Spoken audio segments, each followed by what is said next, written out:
We are live. Hello, everybody. Good afternoon. This is the East Bay Regional Park District Operations Committee of January 21st, 2021, and it's about 12:31. We're coming to you virtually pursuant to Governor Newsom's order, and we have several ways for the public to participate in our meetings, and I would like to ask Recording Secretary Valentine to let us know what those are. Thank you. So members of the public can listen to the meeting by going to our YouTube link, which can be found on the agenda on the district's website. And for those members of the public wishing to make a comment, you may send an email to boardopscommittee@edparks.org or leave a voicemail at 510-544-2500, or to speak in the meeting itself, you may join via the Zoom link, which is also provided on the agenda on the website. Thank you very much. And can you please call the roll? Sure. Director Eccles? Present. Director Wieskamp? Here. Director Corbett? Here. AGM O'Connor? Here. And is anyone else joining us today from staff? Yeah, we have Steve Castile is with us, Nate Luna from our Mass group, and Sarah Lamborn from our Reservable Facilities group, and her supervisor, Tiffany Margalisi, our business service manager, will also be joining us. Thank you very much. And I'd like to introduce our Assistant General Manager, Jim O'Connor, for some remarks.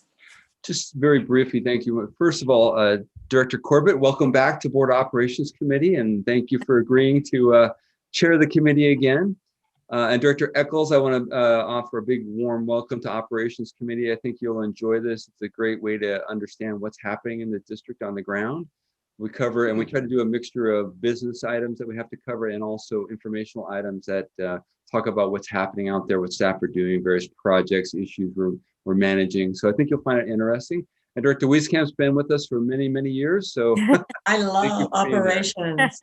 I just wanted to say a welcome and welcome back. So with that, I'm done with that. Thank you. Thank you. Thank you, Assistant General Manager Jim O'Connor, and thank you for being our team anchor. Well, you know, In the anchor there's position. no better way to know what's going on in the district than to be on operations. I really believe that. Amen to that. Very true. So thank you all very much. Thank you for joining us.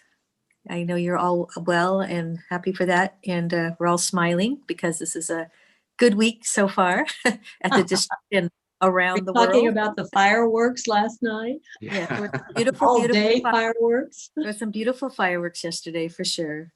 For the lack of fireworks, yeah. Yes. Different Yes, kind of fireworks. some of both. Some of both. A fresh breeze was blowing. So our next item on the agenda today is an update on Civic Court. Just a quick intro. I'm going to pass it off to our Chief of Park Operations, Steve Castile. But, you know, we have many opportunities for youth employment in the district, and Civic Corps has been with us since 1983, I believe it is, right, Steve? Correct. Yeah, and we've worked with them year in and year out for quite a while now, and it's a great resource for us. And these programs, our intention, of course, is to provide opportunities for these young people to, opportunities to learn about park work and resource management work, and then potential careers with the district and other agencies that manage public lands. So this is an update from Steve, and I'll pass it off to Steve. Welcome, Steve. Thank you. Here, I'll share my screen. Does everybody see the slideshow up? Yes. Great. Okay, so good afternoon, Steve Castile, Chief of Park Operations, here with Civic Corps Executive Director Tessa Nicholas to provide an update on the Civic Corps School Program. Okay. Right. All righty. So the Park District has worked with Civic Corps, formerly known as the East Bay Conservation Corps, since its conception in 1983, as Jim had mentioned. This is an annual contract with a scope of work that supports Civic Corps students ages 18 to 24 participating in paid job training on environmental and community beautification projects with labor-intensive jobs such as trail work, fence repair and construction, erosion control, vegetation management, and habitat restoration work. Civic Corps' job training program has been well received and supported by the Park District staff throughout the years. The district's annual agreement with Civic Corps and Civic Corps Mission for Academic and Professional Pathway helps young adults earn a high school diploma, gain real-world job training, and pursue post-secondary education and embark on family-sustaining careers. Okay. Let's see. Thank you. Okay, the district work plan. Okay, the planning phase usually begins each November for work to be conducted in the following year. A weekly site-specific work schedule is produced for each work unit area. Specific factors such as spring parking openings, trail work, fuel abatement during the summer focus, and trail work are factored in when deciding the time of year and where the trainings are to be conducted. Park staff frequently work alongside of the crews to help facilitate the assigned tasks and the field training. Civic Corps provides one crew for 4 days each week, with exceptions for holidays. Civic Corps site supervisors are experienced youth leaders with training in conservation work and provide general supervision of the crew members. They provide daily transportation to and from the work site and ongoing instruction for safety while using tools and conduct additional environmental awareness.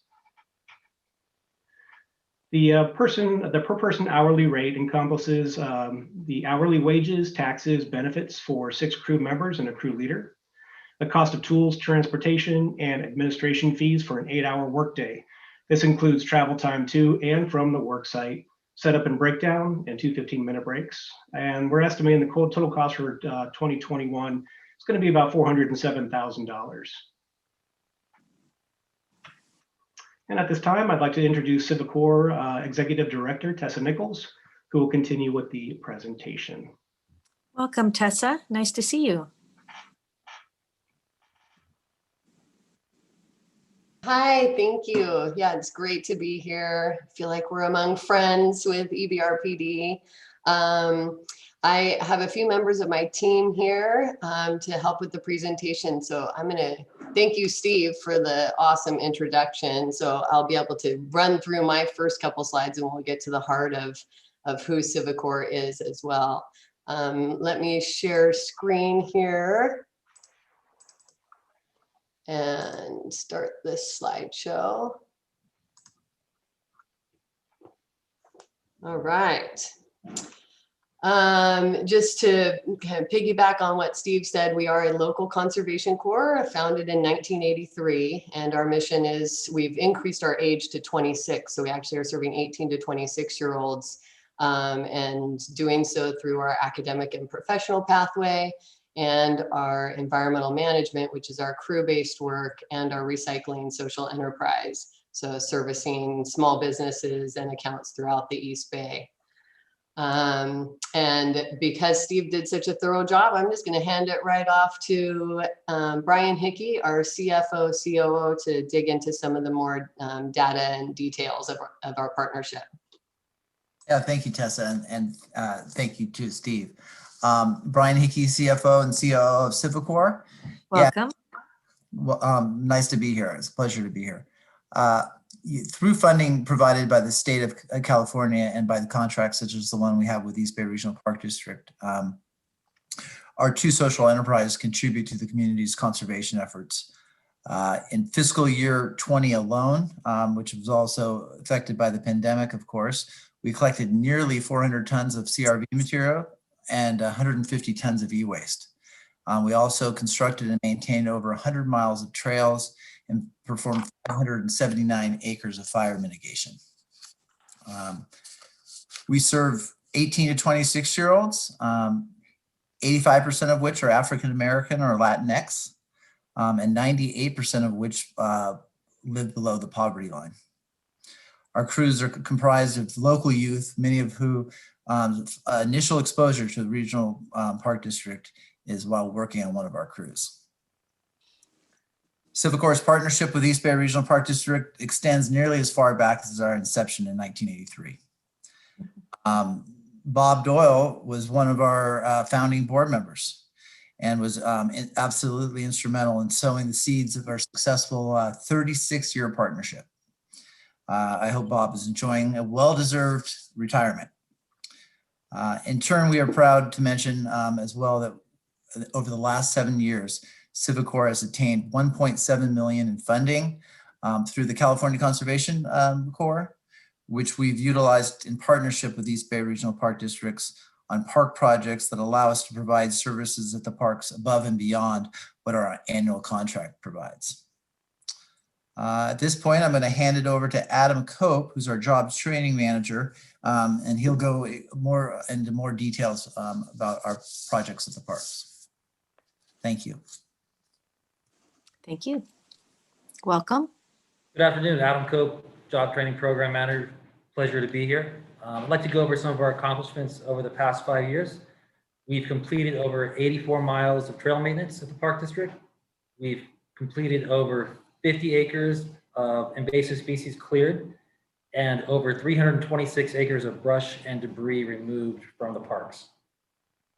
Over the past 5 years, we've also completed over 3 acres of clearing down trees, over 161 acres of tree pruning, and over 14 miles of critical fire breaks have been completed. Some of the project highlights I'd like to talk about: in 2011, we used funds from Prop 84 at Las Trampas for a months-long trail rehabilitation project, installing diverters, regrading trail, and completing restoration of a footbridge. In the 18-19 year, we used ATP funds, Alternative Transportation Pathway Funds, in Contra Costa County on the Canal Trail and its tributaries. We improved sight lines, restored full width of trail from overgrown vegetation, and removed tripping hazards to improve overall public safety and access.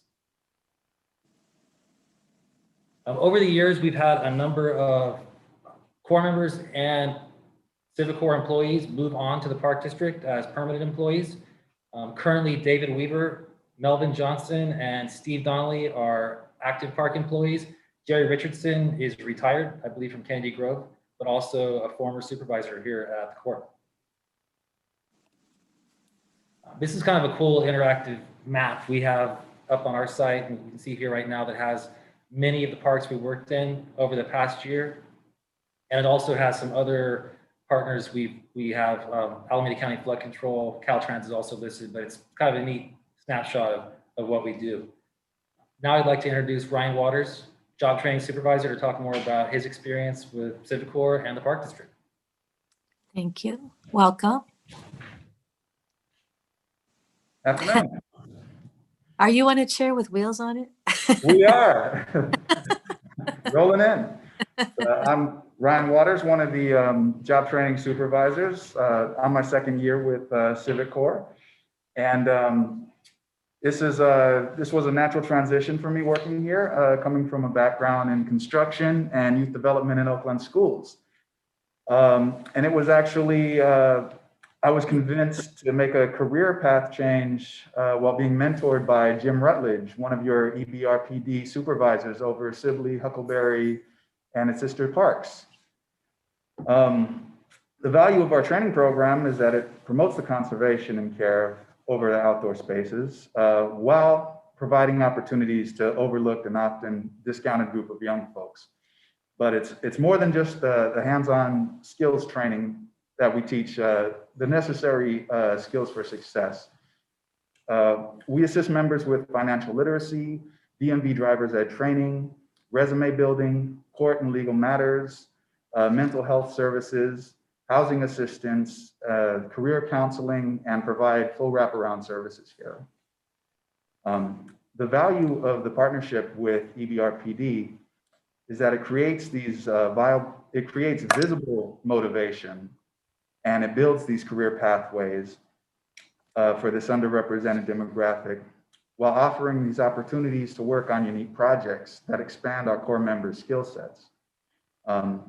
It gets our it gets our young adults out into nature, and it fosters a sense of pride and ownership in the regional parks. And it turns our core members into the stewards and the next generation of advocates for a strong park system.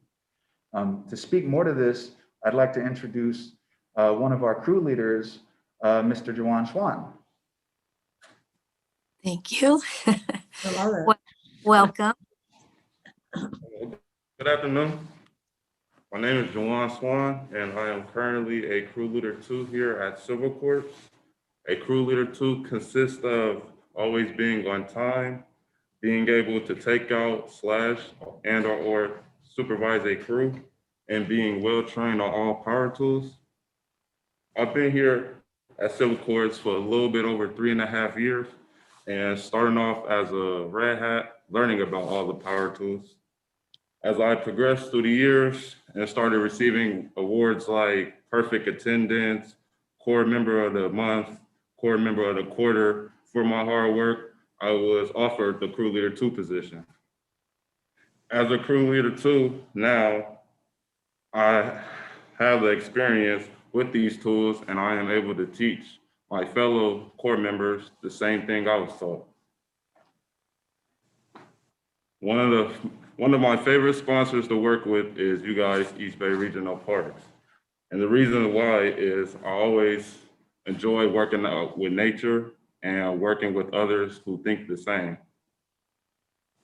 We are always working with cool park rangers who gives us valuable information and job opportunities about the parks. Most of the time, I use working at the parks for peace and to enjoy the beautiful scenery. And some skills and knowledgeable info I acquired while working at parks are tree pruning, working on the chipper, and saving bird sanctuaries. With all those wonderful things being said, I would like to hand it over back to Tessa. Thank you so much. Thank you so much for your kind words. Thank you. All right. Thank you. It's always great to hear from our Corps members and our staff, and could listen to them speak all day. They're much more interesting to listen to than I am. I'll just end with an update of where Civic Corps is now and where we hope to go. Our board of directors did just vote last night at a board meeting to move forward with an external education provider to run the high school diploma program within Civic Corps, versus what we've been doing, which is running a small single site charter school. With this decision, Civic Corps is excited to shift resources and put a renewed focus on job placements, and really looking at serving all our young people with and without high school diplomas, and getting them the job training, life skills, and support they need to achieve their dreams. And really looking at all our really valuable partnerships such as East Bay Regional Parks, and how we can build bridges into more employment opportunities for the young people within our community. So with that, I will open it up for any questions, and thank you for your time. Thank you very much, Tessa. We very much appreciate our partnership with you as well. And thank you for those great presentations. I'd like to open it up to any board members. Maybe we can go back to full screen here. There we go. Yes, Director Wieskamp.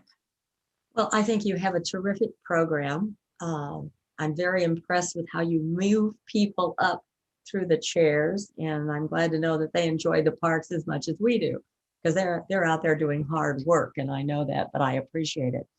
How do you know when your students, members, workers, whatever, are sort of want to move up to a next step or do something different? And how do you approach that? Do they approach you? I'd just like to understand that a little better.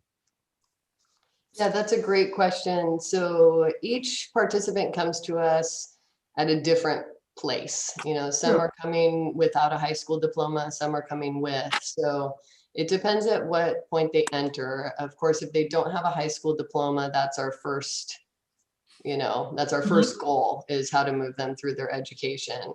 In addition, in the job training program, and maybe Adam can speak more to this, but there are milestones that our core members are expected to, achieve along their path, beginning with their week-long orientation, where they're getting their basic tool training. They're starting off with building the skills for their brush cutter certifications and their chainsaw certifications and such. In terms of like, where do they want to go in the future and how they want to move up, we have a support services team that does an individual service strategy where we talk about what each young person's individual goals are and how we can assist them in moving toward that. Whether that's something in the conservation field or not. We have a lot of young people who are interested in early childhood development or the healthcare industries. So we'll be encouraging them and getting them signed up for their AmeriCorps scholarship with us so that we can talk about college and how they can move forward on that path. And at the same time, we're always talking about the internship opportunities within CiviCorps. So a young person starts as kind of your entry-level core member. And then we have crew leader positions, as Juan Swan said, he's a crew leader 2. We have operations intern positions. If people, when we support them getting their driver's license, they can move into the recycling program and start working on their Class B with air brakes to move into apprenticeship programs with waste management and beyond. And then in addition, we have a number of outside internship partners with Oakland Housing Authority, Tech Exchange, the City of Oakland, where we're just kind of always putting those front and center in terms of these are pathways you can explore, these are internships you can go into, and really promoting our young people to continue moving forward in their journey. I hope that answers your question. Well, I think it's very important what you're doing, because if they were kind of pushed out the door and not given some assistance with housing, how do they afford to go to college and all the rest of it? Even with excellent training, it would be very difficult, especially in this time. So sounds to me like you're thinking ahead of the game, and I really appreciate what you're doing. Thanks. Thank you so much. I'll just add, we have 2 case counselors on staff to also meet the needs of like mental health and housing and transportation, childcare, all those things that may become barriers in order You've to. thought of it all. I'm impressed. Well, I'm sure you constantly 38 years of experience. Yeah. Constantly learning. Thank you. Thank you, Director Wieskamp. Director Eccles? Yeah, well, first of all, thank you all so much for being here and telling us more about the program. I enjoyed hearing from all of you, and particularly from the young people on the front lines out there doing the work. Really appreciate that. I actually, earlier in my career, ran a nonprofit that was job training and placement in the IT field. And so this is very, very near and dear to my heart. And that was focused on 18 to 24-year-olds and primarily low income folks. And so anyway, so this is great work. I'm excited and very happy that, we've been partnering with you for years. I was interested, Tessa, at the end of your presentation, you talked about now the ability to focus more on job placement. And so I was just kind of curious, like if you had specific goals or targets in that area. I do. I've been working at the Corps for over 20 years now and have became the executive director almost 2 years ago, and definitely entered the position with a vision and my goal of really seeing that list of Corps members and staff who have moved on to positions with East Bay Regional Parks. I would love to see that list be, much longer. I think we have the young people who are passionate about working in the out of doors. They're passionate about serving their community, and they are just amazing young people to interact with. And I think we've spent a lot of the resources and energy at CiviCorps over the years in maintaining a fairly labor-intensive single-site charter school. It's been a tough decision that the board has navigated to say, maybe this isn't the best way to manage our resources anymore. And in addition to us seeing more and more young people come to us who already have a high school diploma, so making sure we're serving them. And so what I'd like to do is really look at what pathways can we connect? How can we better bridge into employment? We have a really great example with waste management, where we have a contract, an MOU with them in terms of once a young person has has 2 years of Class B driving with us, then they can enter an apprenticeship with them for another 2 years, at which point they would be considered for full-time employment with the Teamsters.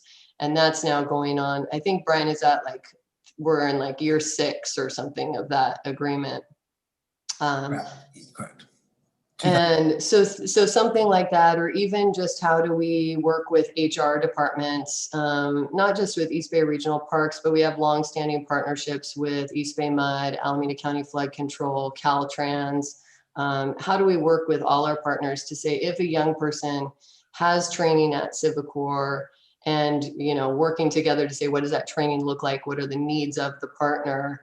If they're applying for positions, might they be encouraged to get an interview? And how might there be a different conversation for one of our young people who's applying for jobs? So that's my big dream. I think we have partners such as yourself who are also interested in how do we bring more young people and more diverse voices into the workplace and into the conservation field. So I think it's doable, and I'm excited to move forward with it.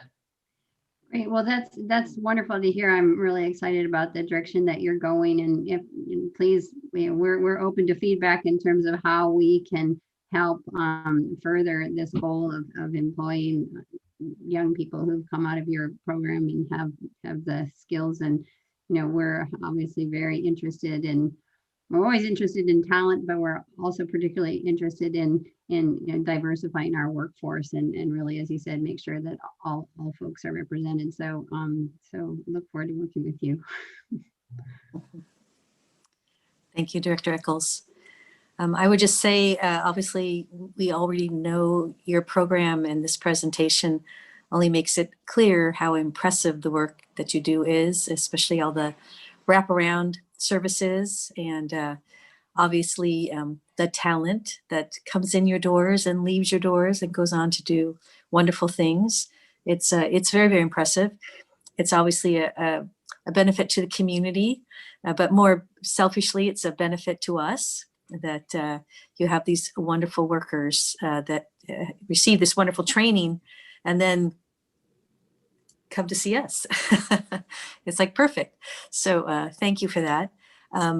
I had a quick question in noticing that you have changed your age frame from 18 to 26. Do you do any work for outreach to foster children, especially since emancipation is 18 and looking at that new age range? Could you tell me a little bit more about that if you work with that group as well? Yeah, we definitely do. We have partnerships with Beyond Emancipation, which is great. and First Place for Youth, both who are foster work directly and primarily with foster youth. So we get referrals from both of those agencies and work hand in hand. And that's, I think, the beauty of Civicor is like we recognize like we love that we do so much, but recognizing we can't do it all alone.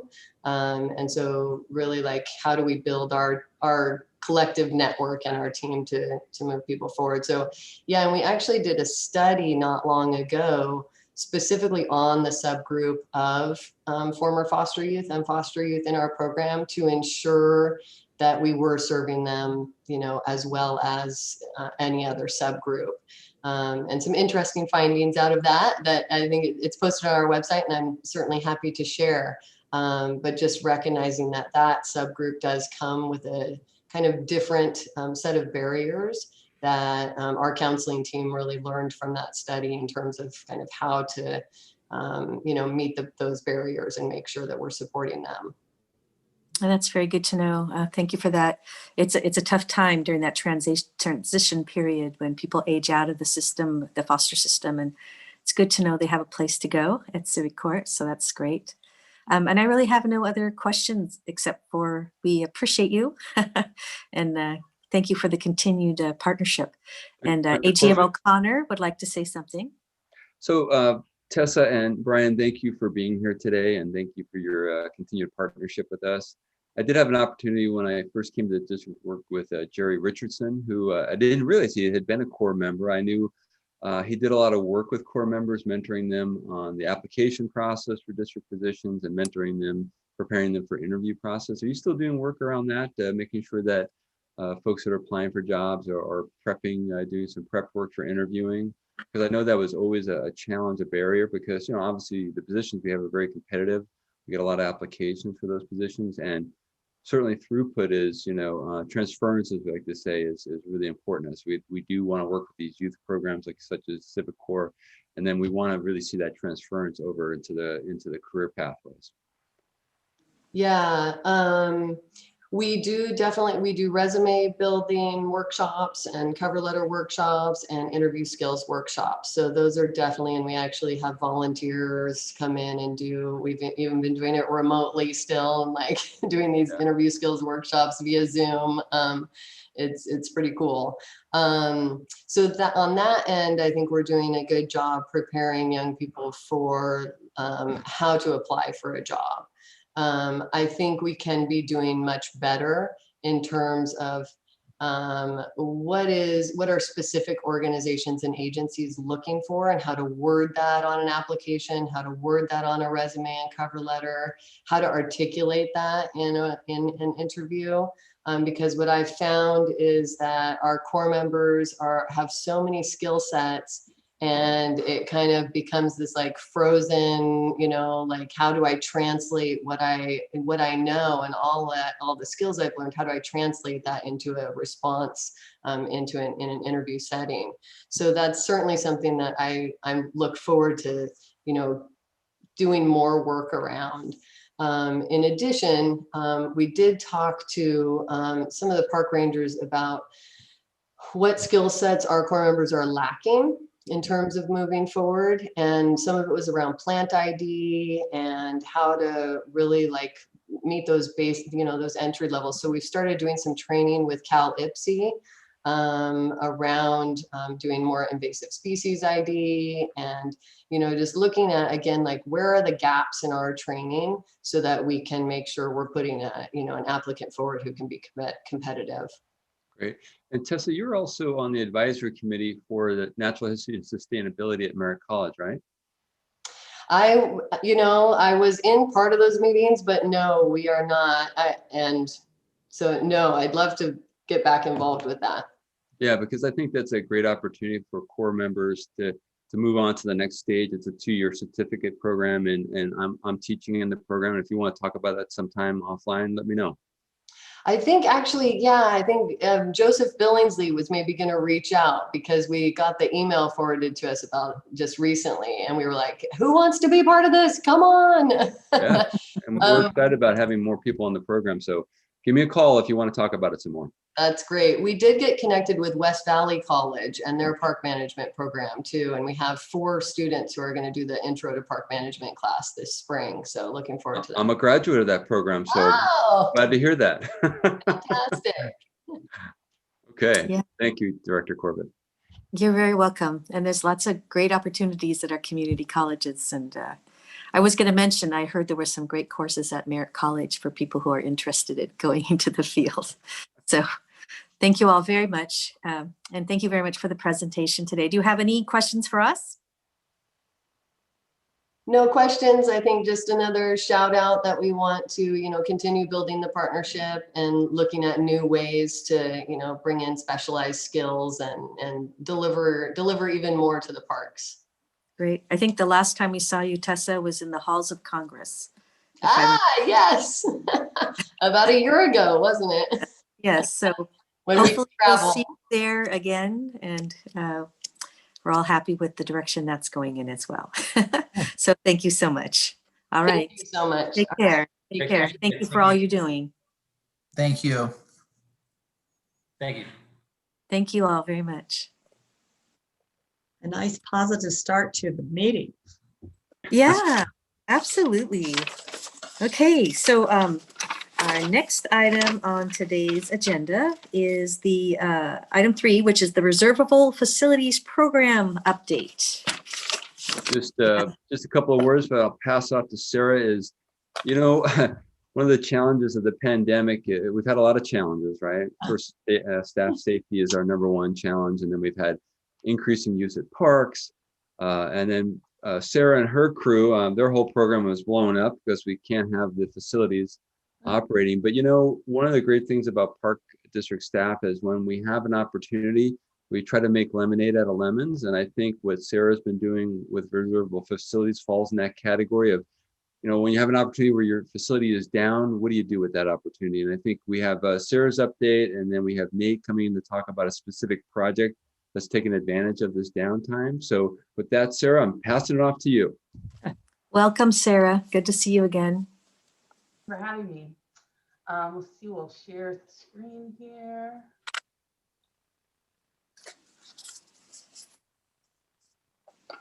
Are we up and running? Yep. Yep. Good. Great. Thanks. Yeah, so I'm Sarah Lamborn, the facilities supervisor, and I'm gonna give you a presentation of a reservable facilities review. So to get started, I wanted to share this photo with you. It's from 1951. And here, the East Bay Regional Park District hosts a picnic lunch for a group of Caltrans engineers at the Brazilian Room. So it's a picnic luncheon. It's the middle of the day. It looks like it's very sunny. It's probably warm out, but almost everyone's wearing a hat and a suit and their nice dresses and sweaters, and they're all dressed up and they're shaking hands. And the ones you can see from the front are smiling, and they're in line to get a cold drink. And there's nothing outrageous, no dancing or real outward celebrating, but still there's something about this picture for me that just elicits that happy feeling of a get together or a gathering.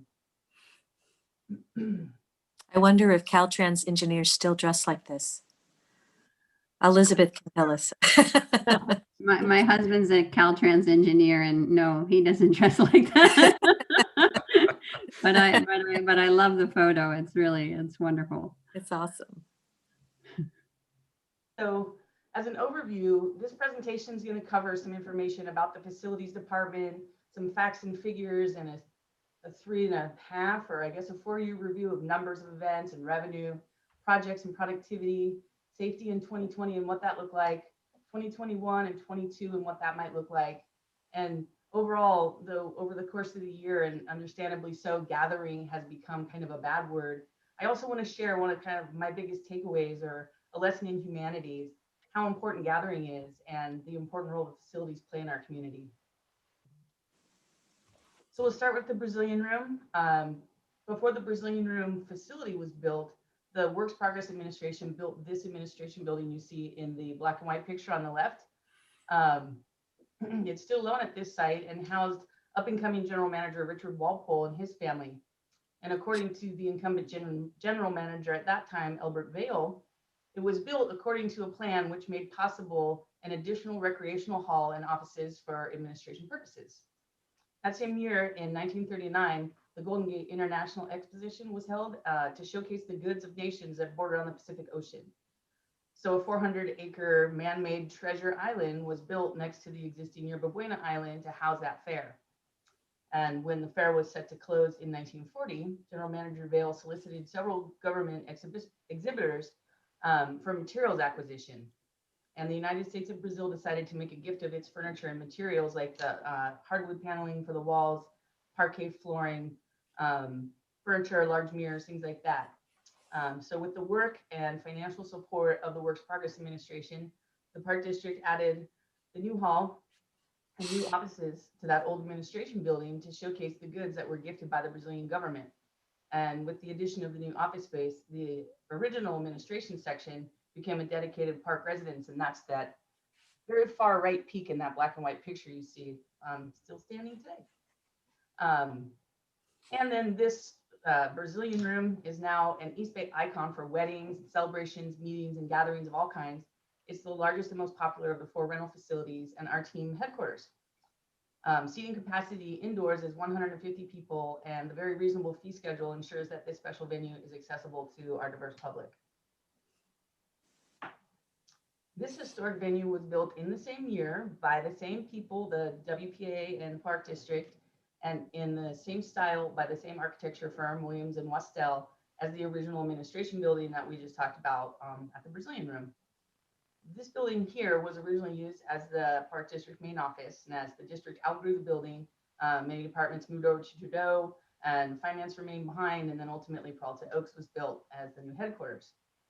The Temescal Beach House here is our second largest and most popular facility. It seats 80 people indoors and boasts not only the sunset view over the lake from that wall of windows there, but a secluded patio with well manicured and tiered rose garden and a waterfall. We see a lot of weddings here on weekends and a good amount of weekday business meetings, retreats, and trainings and things like that. This mid-century beauty overlooking the San Leandro Bay at the MLK Regional Shoreline Park was built in 1980 as a beach cafe. In 1995, it was converted to the MLK Shoreline Center reservable facility and the office for the MLK Freedom Center. The MLK Rally Committee still holds their monthly meetings there to this day when we are open. This smaller facility is only 780 square feet and it seats 60 people indoors. But what you don't see pictured here is a deck that's almost the same size as the meeting room, and then the large picnic site adjacent on the south side of the building, which can be reserved along with the facility at a reduced rate. This space just has so much potential, and our team is working on a living wall garden project and some additional landscape and update and upgrade ideas, which will focus on creating the usable outdoor space this facility is going to need to be able to accommodate socially distanced events as we look towards safely reopening. And last but not least, the Fern Cottage, built in 1967 as a park security residence, then converted to the Elsa Branty Senior Center somewhere around 1987, when Nancy Faden, the Contra Costa County supervisor at that time, discovered that Elsa Branty Seniors Group had been holding their monthly meetings in a bar due to no county facilities. And she decided that would not do, so she raised $50,000 in county funds to convert the residence to a senior center. Due to limited usage, the senior center got another overhaul several years later, courtesy of the Park District's Trades Department and Ann Shear. It was renamed Fern Cottage and featured here in this 1998 Hills Publication newspaper as a well-kept secret that could accommodate your meeting and party needs. And I'll enter that as Exhibit A, going back to that inherent need to gather, and people have party needs. So Fern Cottage remains a bit of a secret out there in Kennedy Grove Park at the end of the San Pablo Reservoir, just beyond the dam. The seating capacity is 60 indoors, and it's commonly used for meetings or baby showers, birthday parties, district events.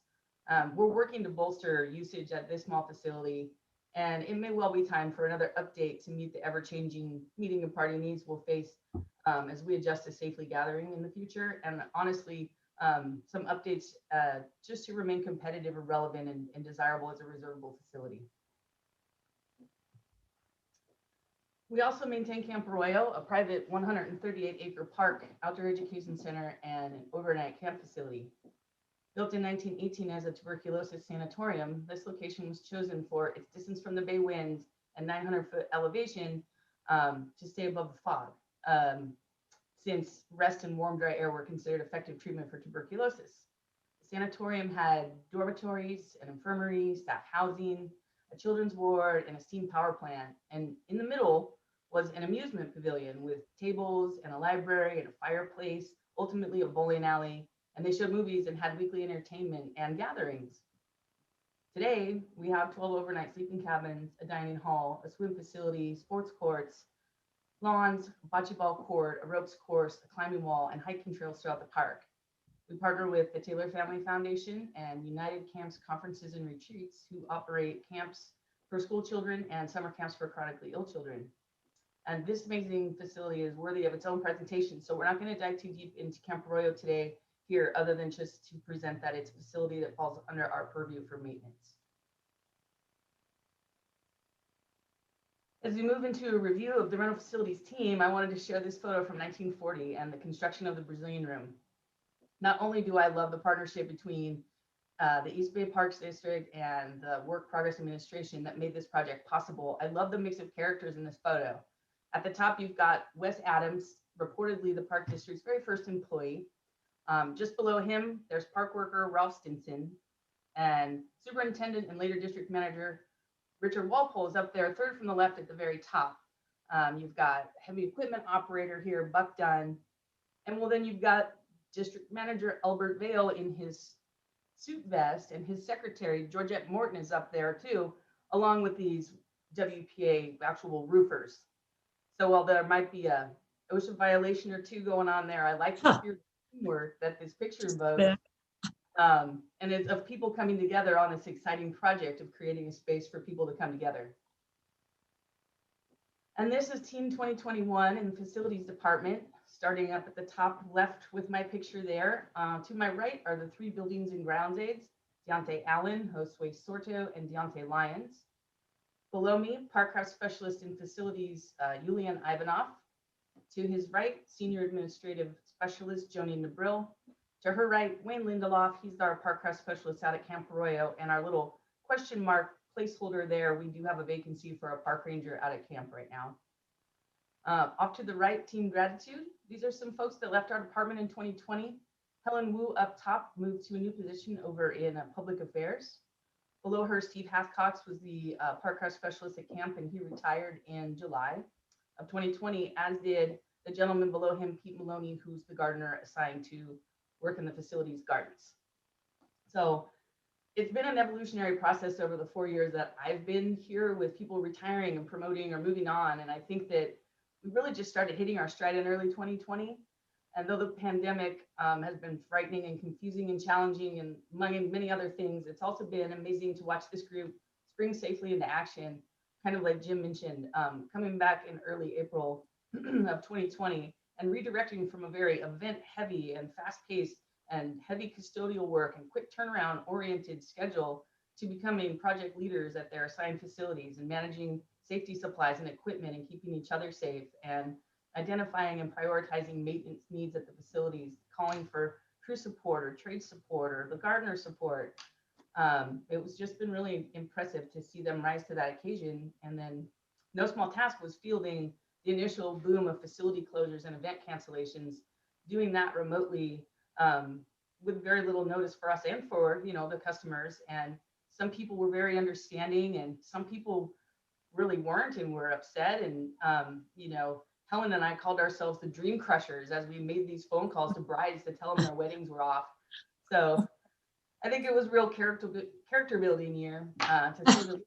And a big shout out to reservations who also, you know, fielded the cancellation refund, that big chunk. That was a big job to do. So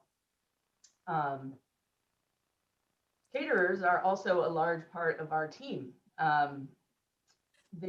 Once these caterers that are on our list are the only ones that are allowed to work at our facilities. Once a caterer is hired for an event, they become the site contact for the day of the event. They open, close, set up, clean up, lock up, produce the event. Most of them have worked with the district for a really long time, for many years. They know the parks really well and the facilities inside and out.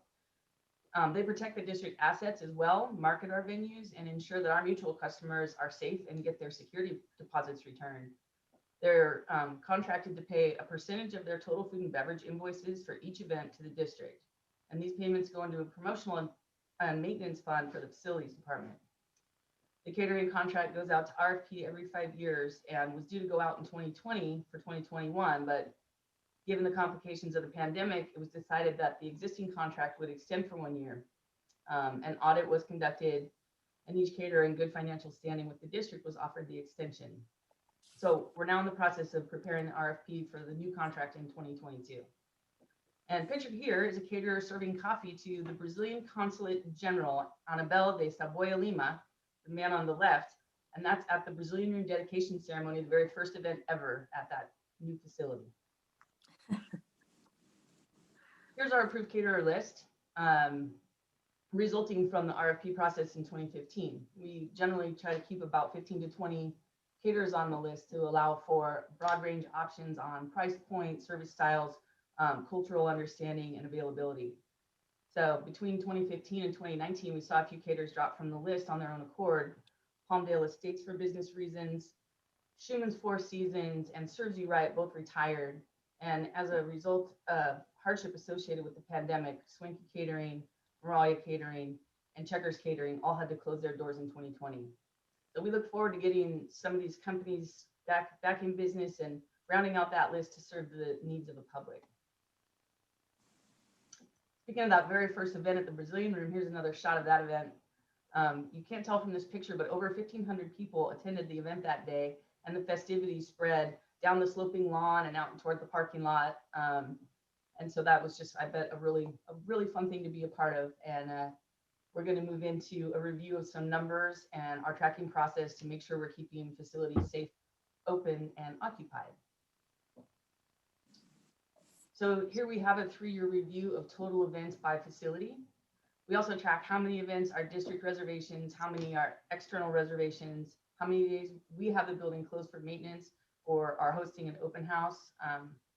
We follow these numbers to track impacts of our marketing and maintenance efforts, as well as to troubleshoot any downtrends or enhance any positive trends. So based on this review, we see downtrend in district usage of the facilities and a bit of a dip and then a spike in maintenance days. Nothing too alarming there. We can account for increase in maintenance due to projects, and we've seen an increase in weekday reservations, which potentially could account for the decreased use by the district based on availability. Fern Cottage, the MLK Shoreline Center, and the Temescal Beach House have pretty steady usage with some increase at the 2 smaller facilities. So we'll continue tracking which of our efforts are contributing to that positive trend.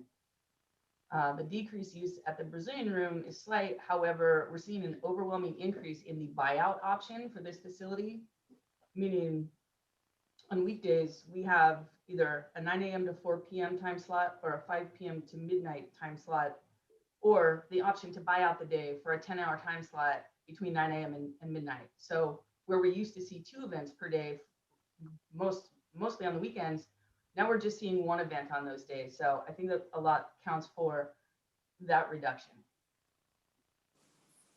And Sarah, you're talking about, of course, 2019, and not That's right. You don't have events in 20, right? Well, we did have some events in 20, but we're going to flash forward to 2020 in a little bit. So this is kind of Okay. a 3-year review until we got to that kind of crazy stunted moment. Okay, thank you so much. Sure.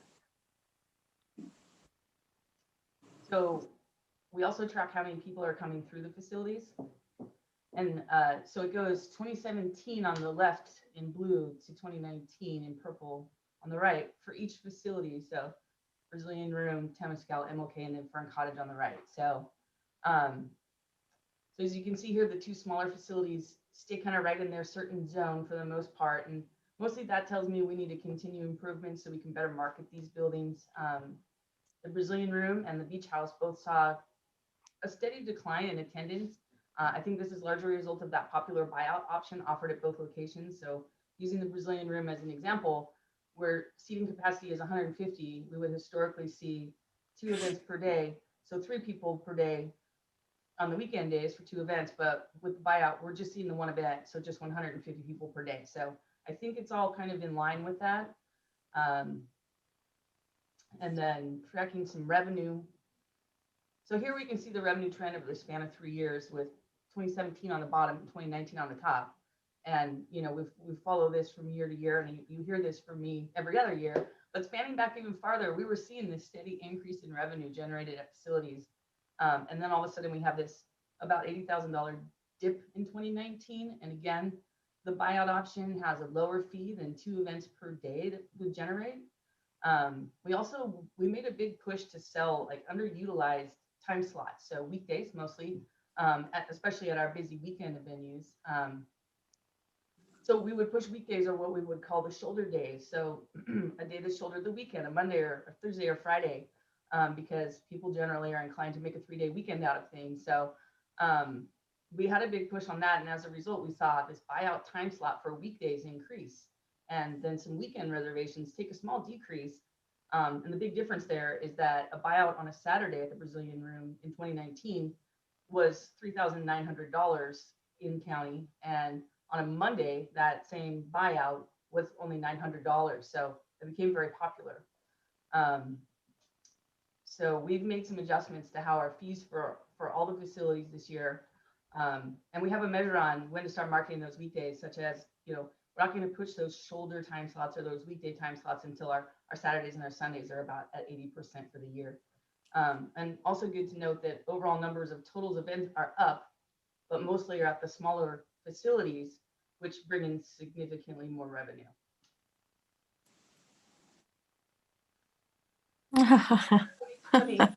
So cute.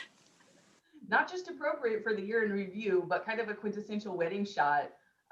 It seems like most weddings, you're going to see the ring bearer lose their composure at some point on the way down the aisle.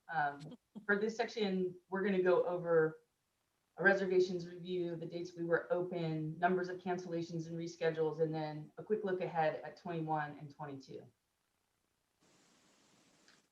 So starting in the blue table on the left, you can see we had 498 events scheduled at the time of the closure in mid-March, lower than the review of previous years, but this doesn't account for all the reservations that would have come in beyond March 17th when we closed and we stopped taking new reservations. So to that end, actually 2020 was looking really strong. So between January 1st of 2020 and March 17th, a total of 109 events happened, both internal and external. And as a result of the pandemic and shelter order, 264 of the original 498 were canceled, and the remaining 125 were rescheduled, later to 2020 and ultimately to 2021 and now to 22. So to kind of get a percentage overview, 53% were canceled, 25% were rescheduled, and 22% happened.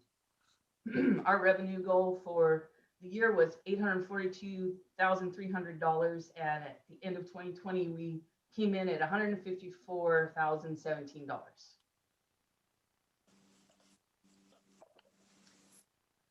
So closing out 2020, normally reservations for any year become available the first business day of the year before. So as we started looking toward opening reservations for 2022, that was going to start on January 4th of this year. So we decided to offer any existing 2021 reservations the option to move to 22 and kind of have like a first dibs on it, since a lot of them were displaced 2020 reservations anyway. So before we opened to the public, we gave them that offer. 34 of the 2021 reservation holders took advantage of that offer for early booking into 22, and 13 others decided to move their date just to a later date in 21 than they had originally scheduled. Since March 17th, we've been offering full refunds for canceled events due to the pandemic. Since the situation took us all by surprise in 2020 and we were learning to navigate the situation together, that seemed the right thing to do. And when we decided, we got to toward the end of the year and we decided to offer the early booking for 22, it was also decided that the standard cancellation policy should be reinstated, with the caveat that the 2021 event holders' final payments would be due at 60 days prior versus the standard, which is 180 days prior, which means they still stand to forfeit less should they cancel on that shorter notice or should the facility remain closed by state or local health orders. So we gave all the 2021 event holders notice that the full refund policy would end on January 29th of 2021, and 23 event holders so far have taken the full refund. We don't have any reservations on the books until mid-April this year, and we currently have 98 reservations from mid-April through December. We're not currently taking reservations for 2021. That will resume when the facilities reopen. And so far we have 54 reservations for 2022, which is about, 50% less than what we would normally see at this time. So moving into some project work, with this rare opportunity to be closed for 10 months, our team was able to get a lot of projects done, and a lot of them are maintenance related. So, we got right into some deep cleaning and wall and window trim, repair and paint, touch-up painting, walls and doors and windowsills and railings and fencing, and repairing and replacing gutters, and pest abatement projects, cleaning out our workspaces and updating and organizing, thorough inventories, and building a workshop for our parkcraft specialists, equipment repairs to tables and chairs, and countless other projects. We would rarely have time to really just get all these done, kind of bang, bang, bang like that. So that was fantastic. It's been great. Our trades department and other contractors have been able to get into these facilities for bulk time slots and larger projects. So our crew is also able to help prep and assist and clean up and work with these other teams doing work in our facilities. And then we had the chance to do some bigger projects and a fun historic project. So here's some photos of that, along with this photo here of at West Adams again, and Georgette Morton building the Brazilian room.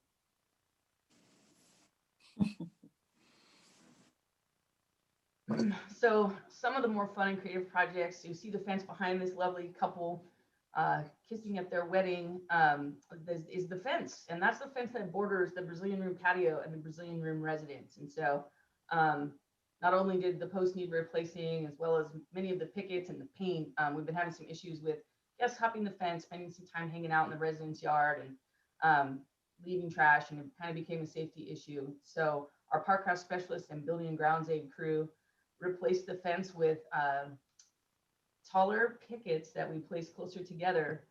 We have them hand milled so they match the original look of that fence. And so that project turned out really nice. We were really happy to do that one.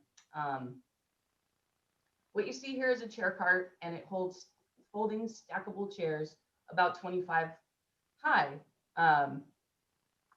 But when you move the cart, the chairs fall off. So our park craft specialist designed and built this modification for the carts. And this may seem kind of like a small project, but we were replacing chairs and repainting and repairing them so often from them falling off, and you know, the general public not taking as much care with them as we would.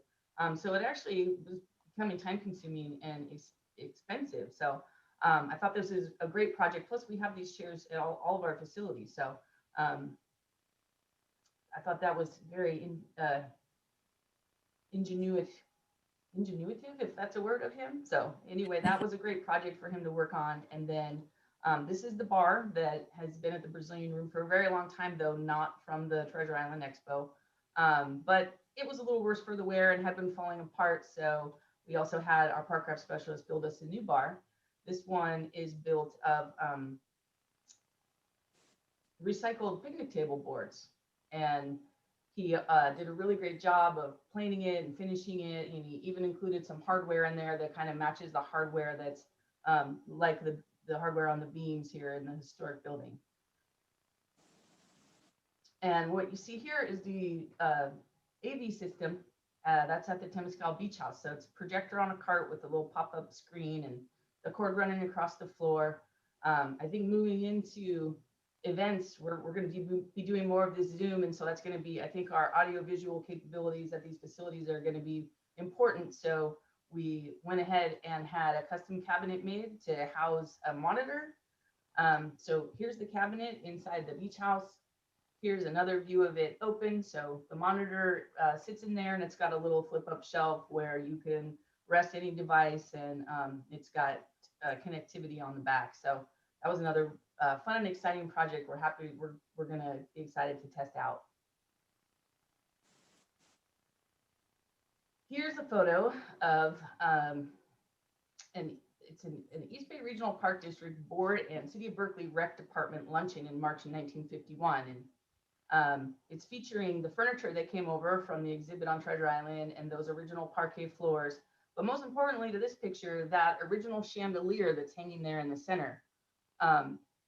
The last few photos we found with the chandelier still hanging in the Brazilian room was from 1983 and we didn't see it until the 75th birthday of the Brazilian room 5 years ago, where the chandelier made an appearance. Many of the glass panes were broken out, and those decorative metal pieces were broken or missing. The wiring was original, so that was no longer in working order. So we were able to take the chandelier in and have it restored. And here it is at the shop where it was restored. And we had a base put on it so that it can sit and shine as a floor lamp in the Brazilian room lobby until it comes time to do the larger project of hanging it again in the main hall.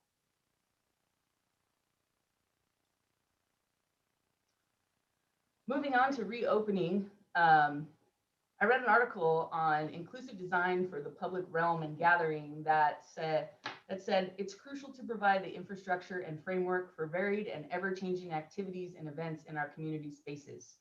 So as we look ahead to reopening, we're looking at some real changes to how we've become accustomed to doing things, such as moving activities outside into our gardens, like at this 1951 picnic on the Brazilian room lawn. Most importantly, following guidelines laid out by state, local, and district authorities to maintain a safe environment.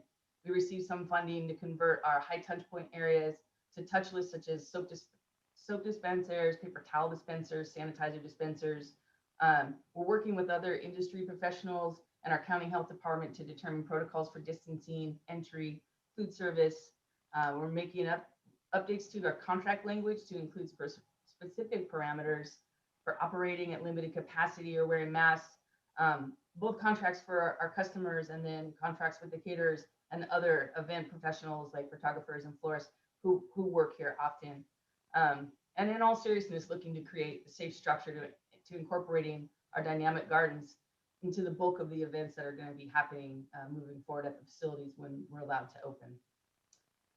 And with that, I will leave you with this quote from one of my favorite Bay Area icons, Alice Waters of Shaping East fame. This is the power of gathering. It inspires us delightfully to be more hopeful, more joyful, more thoughtful, in a word, more alive. Thank you. Very nice. Thank you, Sarah. Thank you. We'll take the screen down and ask if any of the board members have any questions or comments. That was a great presentation. Loved those photos. Those black and white photos were outstanding. Even the newer one where the young man had been told that his next event had been canceled, I guess. That's that what he was crying. And thank you also for working with our public in such a sensitive way when we did have to cancel reservations. That's so very much appreciated. And you should know that, you know, as board members, we hear from people who say things like, you know, I hated my reservation being canceled, but your people were really nice. So do know people appreciate you. All right. Director Wieskamp, I saw your hand up. I love seeing the restoration of the light, the lamp. The last time I saw it, it was in sad disrepair. So I think I'm hoping to actually see it one of these days in real life. What are we thinking about Camp Arroyo? Are we waiting to make decisions about what's going to be happening there? And that may be up to Jim to I know. think that might be a Jim question. Yeah, Director Wieskamp and Tiffany is here also. Basically, what we're doing is we're trying to limp along through the next year, and we have secured some funding to mostly in relation to the utility costs at the camp. So UCCR is trying to hang in there. They have a staff member that they're covering that cost, so they're on site, keeping an eye on camp. The Taylor Family Foundation, I think I've said in the past, they've canceled their programs through next summer, through next August. So basically camp is on hold at this point and until we get to the fall of 21 and the winter of 22. And hopefully by that time, we'll be able to reinstitute our environmental ed camps at Camp Arroyo. So that's where we're at with camp. Is it's pretty much we're trying to get some work. We're getting lots of work done up there, pathways, the yurt's done, the benches have been redone. So we're trying to get some work caught up, but in terms of events, the place is really on hold at this point. It's really sad, but understandable until we can have most people who've been through the shots and all the rest of it. There's not much we can do. I'm glad you're using the time out there to get things done. And I know there were several things that needed to be worked on. So good for you. Thank you. And thanks for the report. After yesterday, I'll say good times are coming, guys. So let's just keep thinking positively. Yes. Thanks, Director Wieskamp. Ruby, I like your graphic there. Very nice. Director Eccles, do you have some questions or comments? Well, I really just want to mostly thank Sarah for the report. Very informative, very interesting, and really stroll through history. I appreciate that as well. And also wanted to just echo Ann and Ellen's comments both in terms of I'm glad that you're able to use this time to make these repairs. Delighted to see the chandelier fixed up. That's wonderful. I think I remember that one from, gosh, in the 1970s and 80s. So yeah, it's good to see it. Good to see it back, you know, coming back into shape there. It looks beautiful.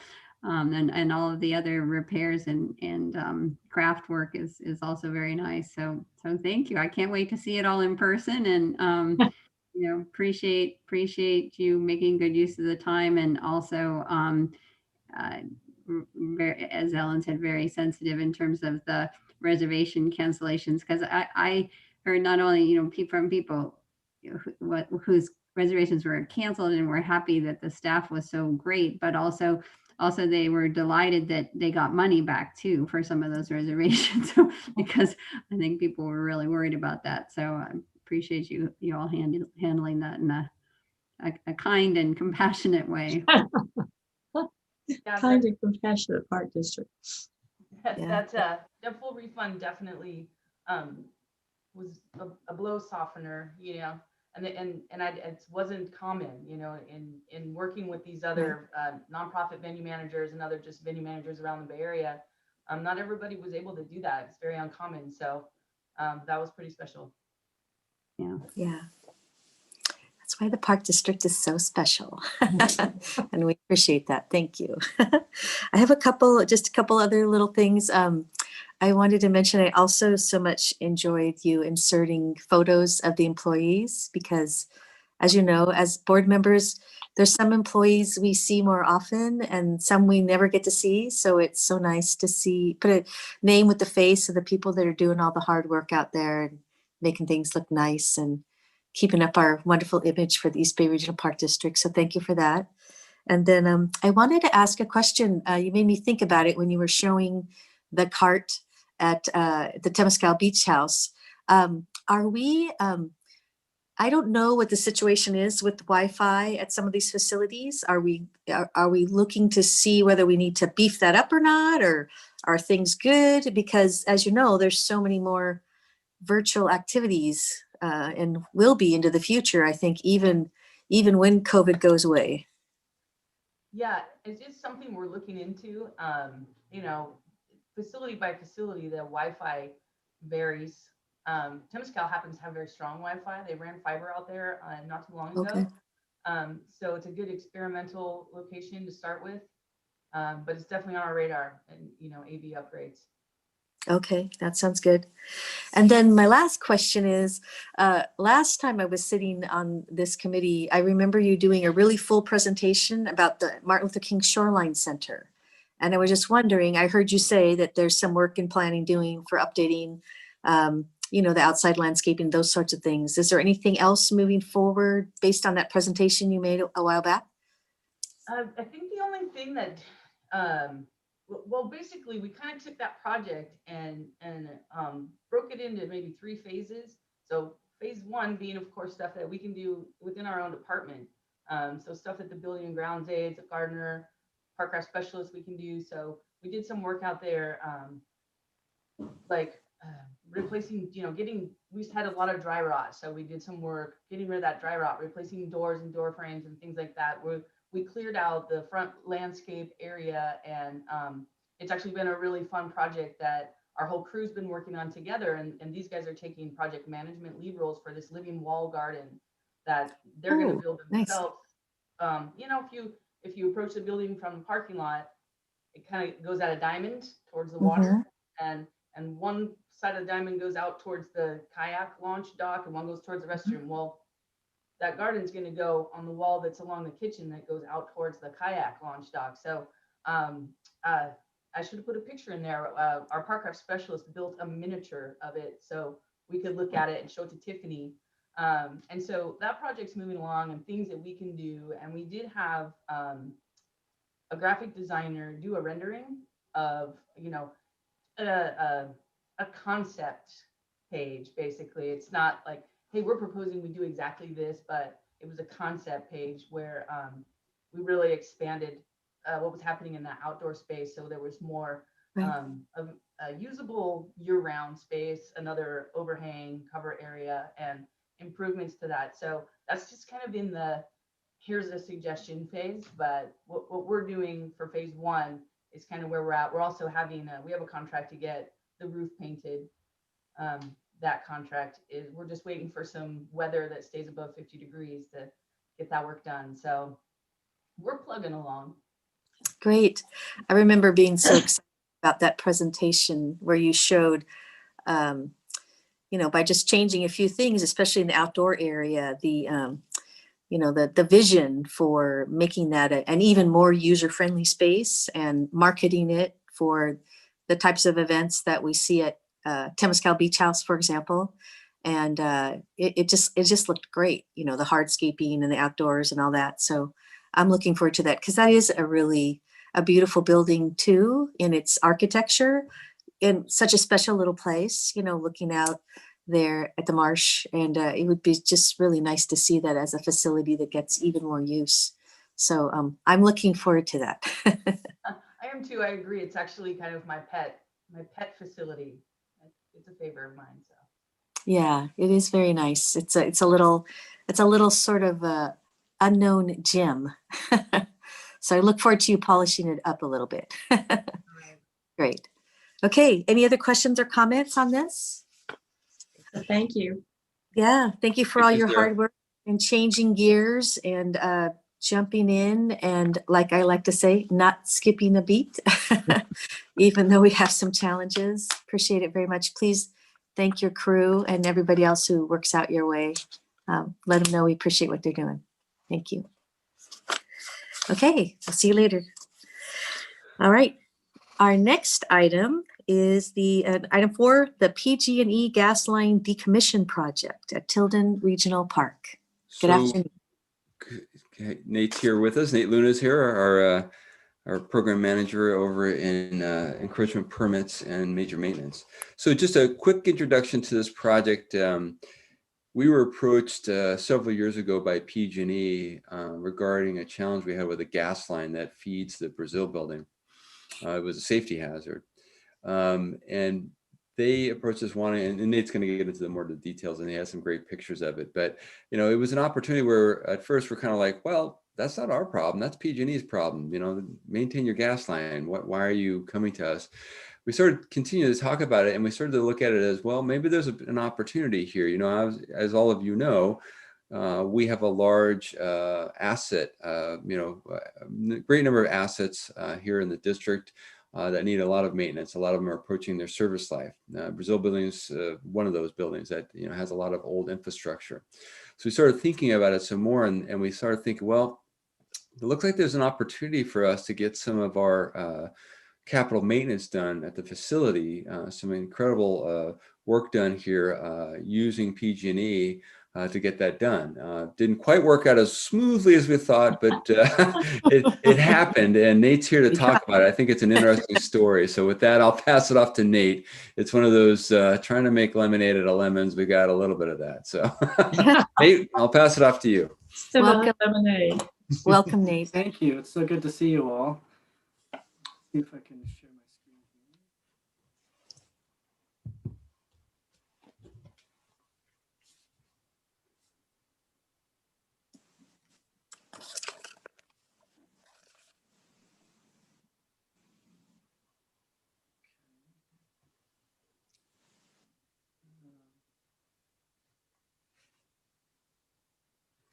Can you all see that?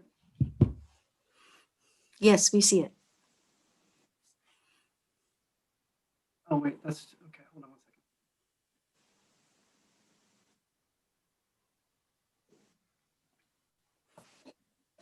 second. You're good, Nate. There we go. You're on your notes slide now. You got to switch back over. Okay. There you go. Perfect. All right. Well, hello, everyone. My name is Nate Luna. I'm a project manager in the maintenance department, and I'm here to present the Brazilian Building PG&E gas line decommission project.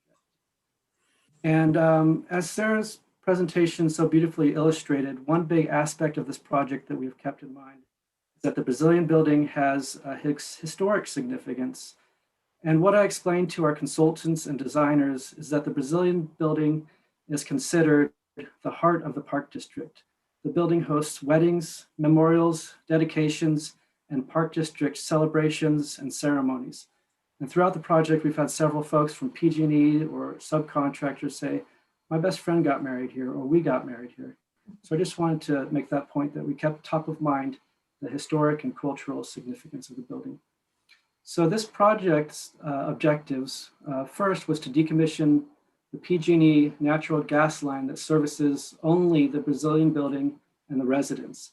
The exposed gas line had become a hazard, and I'll go over that in a second.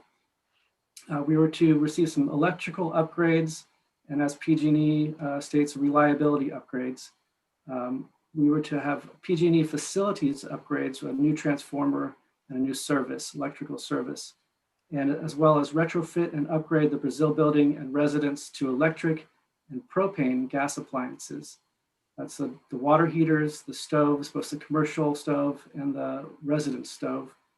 The electric, we're going to install new electric HVAC.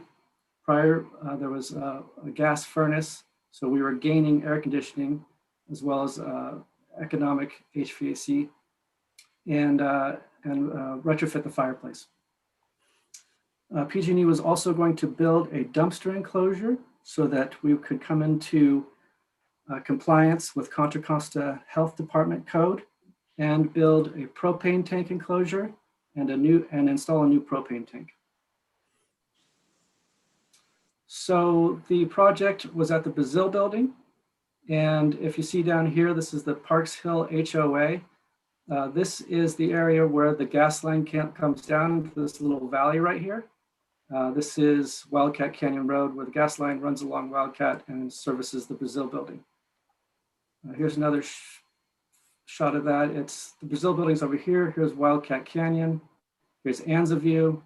And over here in the bottom left, this dark blue zigzag is a trail that comes down from the Parkview HOA, and then the gas line crosses the trail and comes down that same valley. And here's what the gas line looked like. It was exposed and was going down that creek along where the trail is. That's hazardous, just kind of dangling out there. And it was becoming more and more exposed throughout the years because of soil erosion through the creek. So some other objectives, the project was going to be at no cost to the Park District, and the PG&E will project manage and subcontract. There would be no interference with Brazil building operations. Construction windows were reserved 1 month at a time, and the estimated timeline from PG&E was 6 months of planning and 4 weeks of construction. I don't know if you've ever had your house remodeled, but we know what that means. You're in trouble. Oh. So here's what ended up happening. July 2017 is when PG&E first contacted us about the gas line. In April of 2018, they presented 2 options. In February of 2019, an agreement was signed between the Park District and PG&E, and I have to say, the Park District did a really good job on this agreement. We ended up on top with, I had to keep going back throughout the project to the agreement, and the agreement was watertight, so I have to say that. In February 2019 and in April 2019, PG&E missed their first 2 construction windows, so they just completely missed 2 months that we had reserved at the Brazil building for them to do the construction. And in March of 2019, I was brought in to project manage. And it was at this time that it was determined that PG&E did not have engineering or permits for the propane or dumpster enclosure. It was also determined that this project was not in PG&E's wheelhouse. And in a rush to the finish line, PG&E was going to try to cut corners. An example of this is when we were walking the site with a PG&E engineer, and PG&E's project manager was telling the engineer that they wanted the dumpster enclosure to be built out of plywood with no foundation so that it would be light. Upon hearing this, it was decided that the Park District PM, that's me, would take over design and engineering for the dumpster enclosure and be involved with the design and engineering of the propane enclosure. PG&E would reimburse the Park District for all expenses. And that was already in the agreement. Shortly after, the Park District brought in consultants to survey, conduct geotechnical investigation and report, engineer the buildings, and submit plans for permitting. We wanted to ensure that the project we got was what we wanted for the long term. And part of the goal is to build these structures so they are seismically sound and do not require ongoing maintenance, as well as fit in with the surrounding area and the Brazil building aesthetic. So May in 2019, the HVAC work began. June 2020, the propane and dumpster enclosure work began on site, and the HVAC work ended, and the gas line was decommissioned. That was the number one goal. December 2020, the enclosures were completed, and January, here we are, 2021, propane will be connected on the 28th of this month, and we're at project closeout, and we're beginning a fence design, which I'll talk about later. So project challenges, the Brazilian building sits in the corner of the county and right next to Berkeley. So we had some permitting challenges with Contra Costa County, City of Berkeley, and Orinda Fire Department. The timeline pre-COVID with the event schedule, the Brazil building was booked every day, every weekday, every weekend. So they held construction windows of a month for this project, but it was hard to stay within that month. So then we'd have to work within these Tuesday maintenance days. The location, it was a busy event location on a steep hillside, and Anza View and Wildcat Canyon roads are both heavily used. So with that steep hillside, as I mentioned before, we brought in survey, geotech, engineering, and then we're permitted. We brought in materials testing to test the concrete once it was poured and inspect the rebar, and soils and engineer consultants for construction observation. So going to be hard to see, but these tight lines in this topo. Here's the Brazil building. This shows the steep hillside. And at first, PG&E wanted to put the propane tank right on top of that steep hillside without any engineering. Then they decided, well, we'll just put it right here, which is right in the middle of where all the catering is done. In the back of, this is the kitchen. And we said no. And so we decided, let's put it down here. But then they decided that that wasn't a good place because it was going to be too expensive to build. So they wanted to put it right across from the view out of the Brazilian Room building across the street. And we said no. And so we settled with over here. This is much more sloped hillside. So this is where the propane enclosure and propane tank are. This is Anza View, right off of Anza View. And here is our dumpster enclosure, the new dumpster enclosure that we built. I want to zoom, but I'll call you back after. So again, with the steep hillside, the dumpster enclosure was engineered. It's over. We had these piers that had to be drilled 18 feet down to meet the bedrock. And the piers go in the corners of this rebar cage as well as in the middle. And we had pretty heavy duty rebar to ensure that it wouldn't slide down the hill and it was seismically. Here's the dumpster enclosure during construction, CMU block above the piers in that foundation. And here's what it looked like at the end of construction. We used the rock facing to match the Brazil building, and kind of wanted to paint everything dark brown so it disappeared into the background. Yeah, and in case you don't know, Nate likes to build things to last about 100 years. So if you didn't pick up on that, that's his goal. That's one of the most beautiful dumpster enclosures I've ever seen. It's certainly elegant. is. Elegant. It has to be. It's the Brazil building. Yeah, of course. And we also engineered, this is the propane enclosure that's down on Anza View. You can see the hillside was cut away. This is during construction. It's all done now. But it had to be engineered in order to withstand the pressure from the hillside, which is, they're constantly moving down. And again, so it would last 100 years. So on our end, the cost that we incurred was $313,000 during the project. And you can see that that's our engineers, soil engineers, geotech, survey, permitting, and construction. And then we were reimbursed for some other items that we picked up that instead of PG&E, it just became really convoluted and really hard to deal with them purchasing everything. So we have received that check. That check, the Park District has that check. We don't know how much the project cost because PG&E picked up the other costs, the HVAC, that permitting, and the propane enclosure engineering and construction. So it's a pretty good price tag. All of those costs you show PG&E picked up? PG&E picked up this plus. Plus. Yeah. Yeah. Nice. Good. So to build a dumpster enclosure, and this is one thing that PG&E was not aware of when they decided that they would agree to do it, there is health code requirements. And in the interest of time, I'm just going to go down to the bottom requirement here, drain to sanitary sewer. I'll go the one above that too. No waste discharge to ground surface or stormwater drainage. Substantial fines can result. So we have to drain to the sanitary sewer. And what that triggered, unfortunately, was a large sewer project.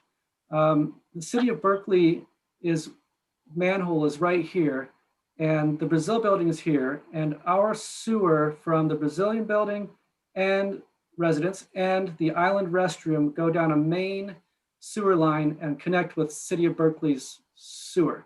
So we had to go through City of Berkeley, and they had a consent decree with federal authorities and government agencies in the East Bay that require all property owners to upgrade their private sewer laterals when obtaining a construction permit.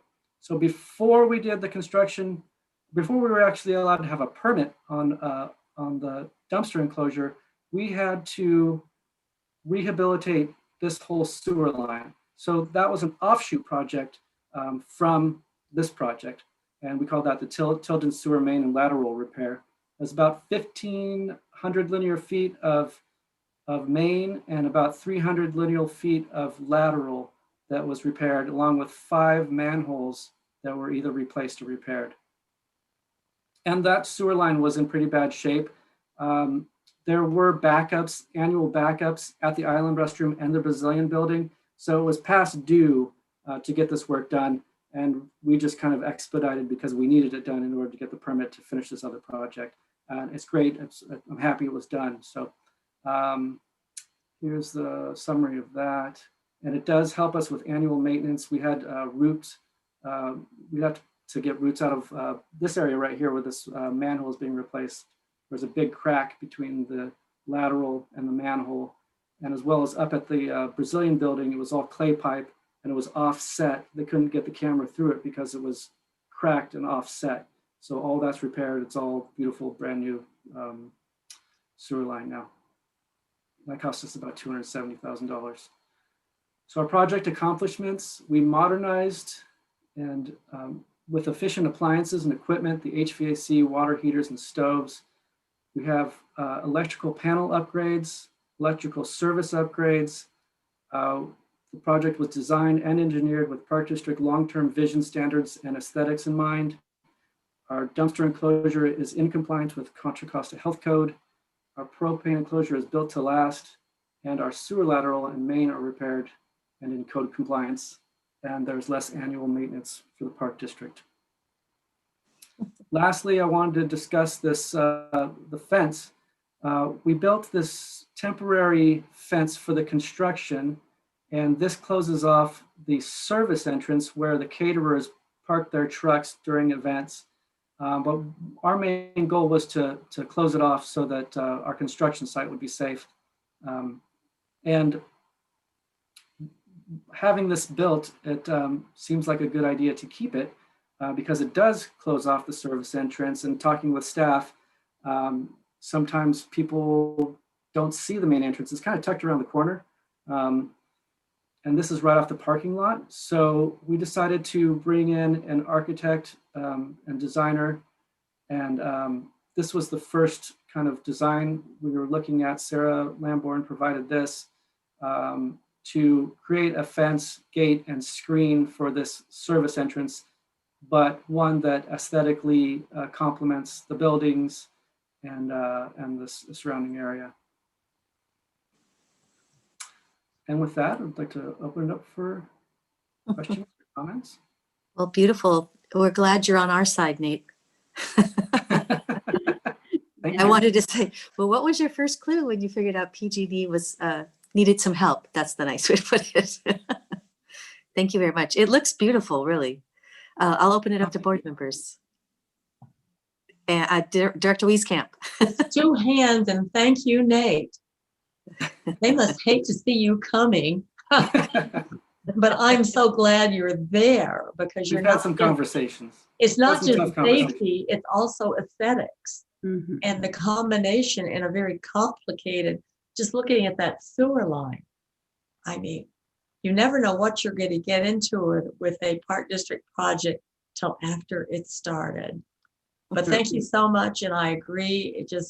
It matches what we expect. So thank you for being you. You're welcome. Thank you. Director Eccles. Yeah, well, first of all, Nate, thank you so much. That really incredible work. I'm really impressed. And I had just a couple of specific questions. So if you wouldn't mind, if going back to the beginning, where you had the map, those first couple of slides with the maps. Sure.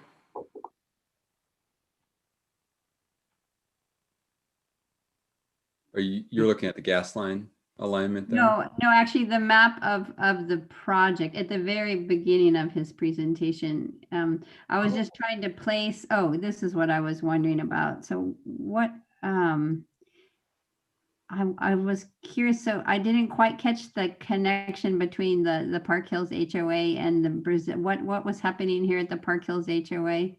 The Park Hills HOA has a trail from Park Hills HOA down to Wildcat. I think it's from here to here. Right. Okay. I know what you're talking about. Okay. Now I get it. Right. And this is actually right where that Berkeley sewer connection is to off of Wildcat. There's a big gravel turnout here. Mm-hmm. Let me go to this next slide.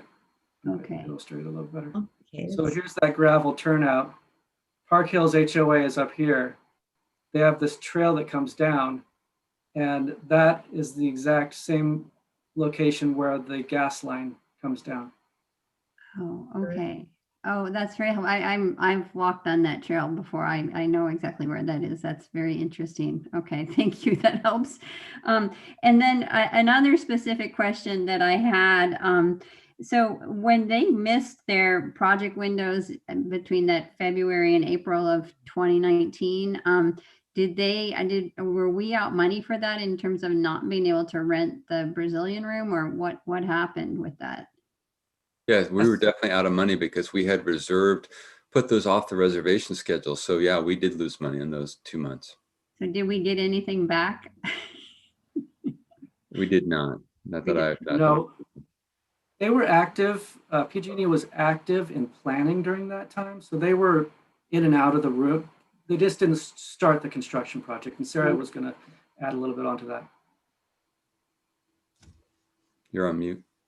Yeah, I think those February and April months we always have February blocked for the wedding fair, and that April we have blocked for patio replacement project. So we had maintenance holds for those months anyway. But prior to those particular holds, we did put the building on hold, like for little in betweens. We had a lot of little 3 and 4 and 5 day windows here and there that we did block for them. So while we didn't lose on those big chunks, we did, there was some loss from that. Yeah. Okay. Thank you. Yeah. Well, it makes me feel better about the February and April anyway. So thank you, Sarah. But I don't mean to be critical in the slightest, because Nate, I think you did an incredible job negotiating with PG&E. So thank you. Sorry, my phone is ringing here. Thank you. Yeah. So thank you. Thank you very much for that. And I am one of those people who has a lot of affection for the Brazilian room, because not only did I grow up nearby, but my younger sister got married there. So it's a beautiful spot. A lot of people have connections with them. Terrific project. Thank you, Director Eccles. And I would just say, happy to see that PG&E was interested and concerned about doing something about that gas line because that did not look very safe. Did not look good. Obviously, gas pipeline safety and security is at the top of their minds. So appreciate that they move forward on that. And I'm sure in the long run, it's to the benefit of PG&E what was done. And I do especially appreciate your work to address the seismic issues and those safety issues as well, because that's really important to think about in our beautiful Bay Area that we love. So appreciate that. Don't want that propane tank going anywhere. So thank you. It looks great. This was another just really excellent report today. Just to see all the little behind the scenes, that goes into a project like this, especially at a place that we all, the beloved Brazilian room. Thank you for taking care of it. So yeah, Honor. Director Corbett, a couple of things that, to your point is the reason I wanted Nate to spend some time on this project with you is because we deal with a lot of complication when it comes to permitting. And then also all the infrastructure work we deal with, and some of the stuff happens behind the scenes. And Director Eccles, this is why we bring these projects to Board Ops Committee, to make sure the board's aware of the type of work that Nate's doing out there. Nate's also been involved in the staff upgrades up at Del Val, which has been also another complex project. The other thing I want to point out is that, one of the things we're always careful with is the aesthetics of park work and what I call the park eye, how things look. And so like Nate came in, and even the dressing on the front of the dumpster enclosure. Hey, a dumpster enclosure seems like it's a pretty mundane utilitarian type of thing, but we try to always add that park eye to it. And that's why I always tout the work of our trades crews also, because they bring in that park eye where a standard contractor is always looking to cut costs and cut corners and do things as simple as possible. But our staff takes the time to do things with an eye to detail and aesthetics, because these facilities are unique, especially the Brazil room, right? It's known regionally and if not further. So Nate did a lot of complex work. That's what Nate's known for. He's a fairly quiet guy, but he does a lot of great work. And he does it in the background. He does it quietly and gets it done. But he does a lot of complex work that requires a lot of permitting work. And I'm really glad Nate had a chance to kind of show his work. So that was great. Thank you for your time. Thank I you. would like to mention that the rock facing, I believe, was Sarah Lamborn's idea, facilities manager, and Mimi Wallach, Jeff LeBeau, and Kelly Barrington all had a hand in the original agreement prior to me being brought on as project manager. Well, that's quite a team.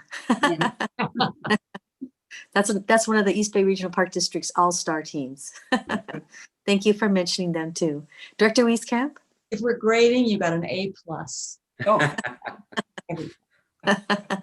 All right. Thank you so much, Nate. Bye. Thank you. We'll see you. We'll see you around. Good to see you.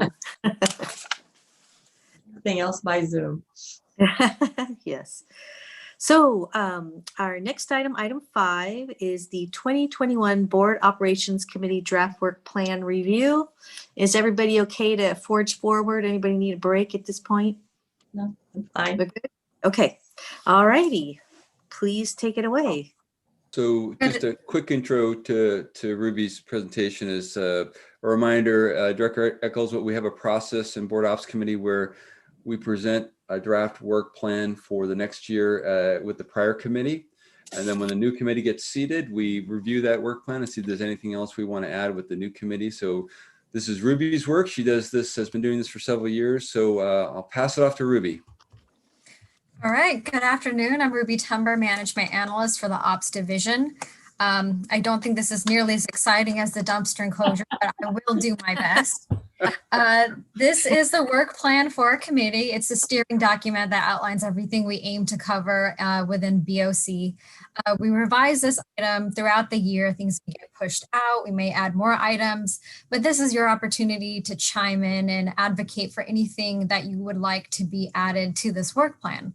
As Jim said, the outgoing committee last year had their chance to chime in and add their items. And once I'm done with the list, we will go around and add any supplementary items. All right, in terms of policy reviews and recommendations, we'll do our annual consolidated fee schedule, and this will be for 2022. This year, we will also be doing an update, our biannual review of Ordinance 38. I think this was on our roster last year, but it got pushed aside to this year, so that should be coming up in the next couple of months. In terms of our concessionaire and special use agreements, reviews and recommendations, this is generally the bulk of items that come in through our committee. These include a review of the Dumbarton Camp Store RFP, a review of our rental facilities caterer RFP, a review of the Contra Loma Food Concession RFP, a review of the Tilden Golf Course RFP, a review of Redwood Valley Railway Agreement, a review of the Golden State Model Railroad Museum Special Use Agreement, a review of the Delta Access Agricultural Lease, the review of the Oakland Strokes Lease, a review of the Ardenwood Agricultural Lease, a review of Los Trompas Stables RFP, a review of Anthony Chabot Equestrian Center RFP, as well as a review of the Oyster Bay Disc Golf Club SUA, Special Use Agreement, excuse me. And I also have Business Services Manager here, Tiffany Margolisi, if you had any detailed questions regarding those items.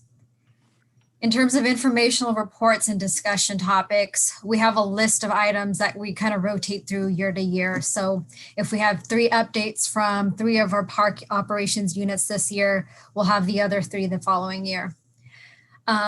In this list, we have the 2021 Board Operations Committee Work Plan final review, which I'm doing right now. And then at the end of the year, we will do a draft work plan review for 2022. Today, we also went over our reservable facilities program update, and we will do our annual update for Tidewater Outreach. Both of the interpretive and recreation services regions, Southeast and Northwest, will provide updates from their respective areas. And we will get 3 updates from park operations, including Delta, Interpretive Parklands, and Shoreline. I will provide my annual review of the Concession Maintenance Fund, Concession and Special Use Revenue Report. And we will get an update from our MAST department.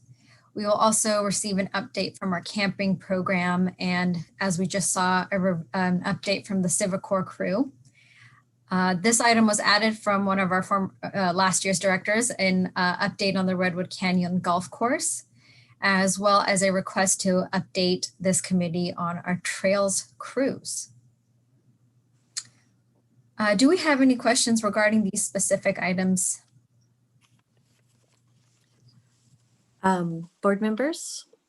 I can't see you, Elizabeth. So Yeah, I did yes, have a Elizabeth, question. Yeah, I just wanted to ask, so how do you decide which concessionaire and special use agreement reviews you do each year? I mean, I know you said the board members put things on there, but I'm just wondering, I would think it also depends on where they are in their contract and the RFP. So I was just curious, how do you decide what goes on that list?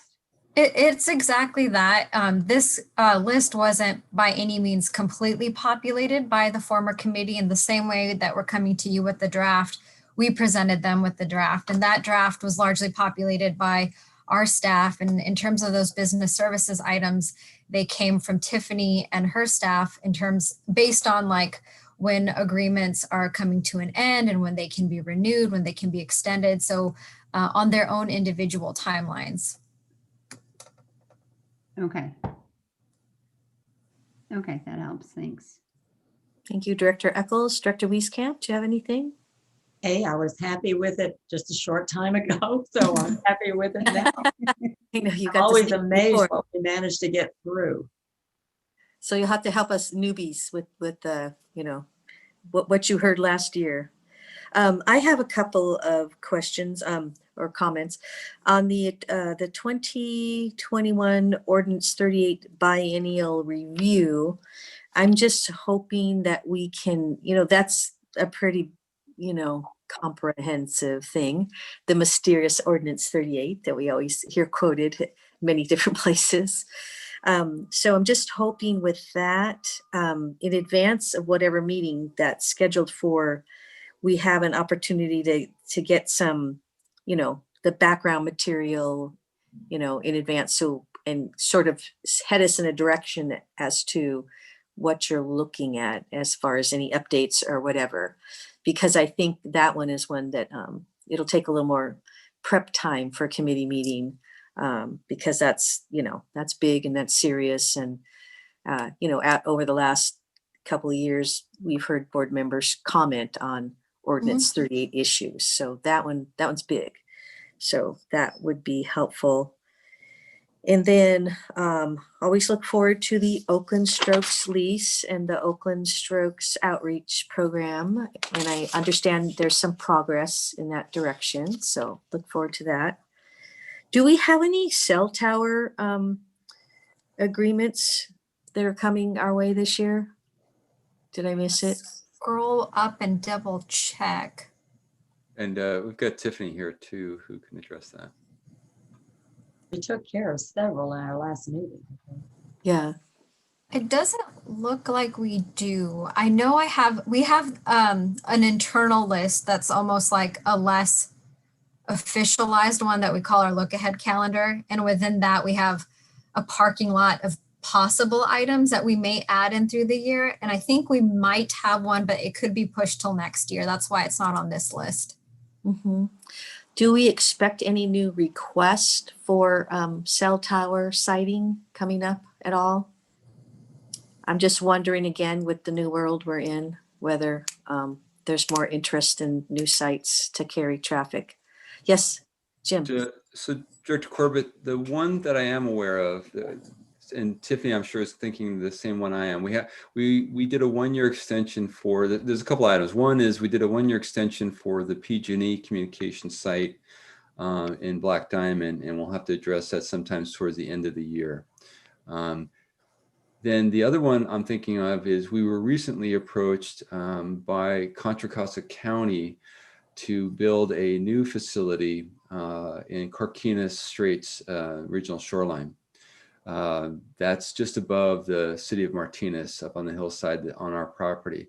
So that's now has been handed off. That came to Tiffany, but that's going to be a long planning and CEQA evaluation process.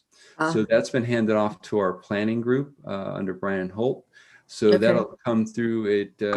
It may come to exec committee, but it's in Brian's hands now because that'll be a planning and a land use type of issue. So that's the big one I'm thinking of. And that's part of the whole eBrick system, the regional communication system. Yeah.